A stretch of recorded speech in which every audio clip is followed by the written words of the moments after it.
मैं तो सीधे सीधे तौर पर ये कहना चाह रहा हूँ कि कांग्रेस का जो सोच है वो हिंदू विरोधी है।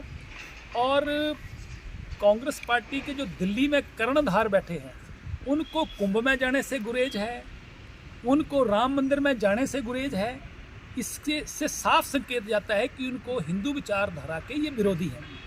और अब जो है हिमाचल प्रदेश को जो कांग्रेस हाईकमान एक एटीएम के तौर पर इस्तेमाल कर रही थी, अब जो मुझे लगता है कि इनकी जो गीत की नज़र है वो मंदिरों पे चली गई। सरकार ने नोटिफिकेशन जारी करी, सभी डिप्टी कमिश्नर्स को आदेश किए गए कि 30 से ज़्यादा मंदिर हिमाचल प्रदेश में उनसे पैसा जो है हिमाचल की सरकार को इन योजनाओं को चलाने के लिए दिया जाए।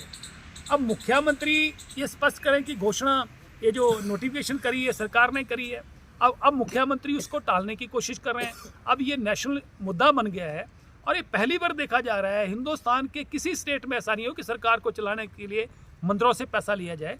यहाँ हिमाचल प्रदेश देवभूमि है और देवताओं की भूमि में यहाँ जितने भी मंदिर हैं वहाँ पूरे देश नहीं अंतर्राष्ट्रीय स्तर पर लोगों की आस्था है।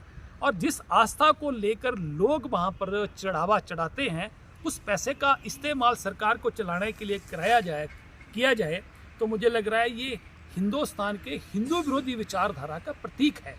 और हिंदू विचारधारा का विरोध करने वाले लोगों को हम बर्दाश्त नहीं करेंगे। हम सभी धर्मों का सम्मान करते हैं, परंतु हिंदू विचारधारा या हिंदुओं का विरोध करने वाले लोग अगर ऐसा काम करने की कोशिश करेंगे तो हम भी बर्दाश्त नहीं करेंगे। दूसरी बात यह है कि मुख्यमंत्री शुरू से ही सुखविंदर सिंह सुक्खू जब से मुख्यमंत्री बने हैं तब से हिंदू विचारधारा के खिलाफ हो रहे हैं। पहला इनका बयान आया कि मैं हिमाचल प्रदेश में, दिल्ली में बयान दिया उन्होंने कि मैं हिमाचल प्रदेश में 97% हिंदू विचारधारा को हरा के आया हूँ। तो मुझे लग रहा है कि किसी भी व्यक्ति को ऐसी बात करना जो है वो शोभा नहीं देती है। और आज हिमाचल प्रदेश के लोगों की भावनाओं से, हिंदुओं की भावनाओं के साथ खिलवाड़ करने की कोशिश की जा रही है। कभी किसी ज़माने में मोहम्मद गजनवी ने हिंदुस्तान के मंदिरों को लूटा था, उनकी नज़र मंदिरों पे थी, वहाँ सोना चांदी हीरे जवाहरात जो थे उनको लूट के ले गए थे। अब ये पहली सरकार कांग्रेस की आई है जो हिमाचल प्रदेश के मंदिरों पे जहाँ हिंदू विचारधारा के लोगों की, सभी धर्मों के लोगों की आस्था है, वहाँ मंदिरों में जो लोगों की आस्था है, चढ़ावा है, उस पर नज़र है। अब मुझे लग रहा है कि एटीएम जो है वो कहीं खाली ना हो गया, कहीं मंदिरों की तरफ इनका रुख किया जा रहा है। इसको हिमाचल की जनता बर्दाश्त करने वाली नहीं है।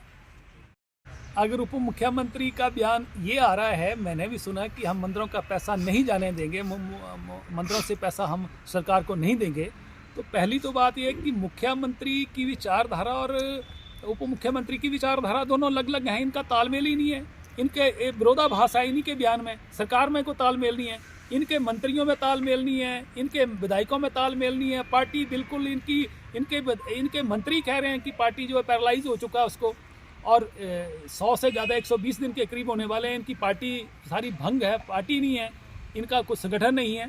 तो इसलिए ये सरकार में तालमेल नहीं है और मुख्यमंत्री उप मुख्यमंत्री का आपस में विरोधाभास है।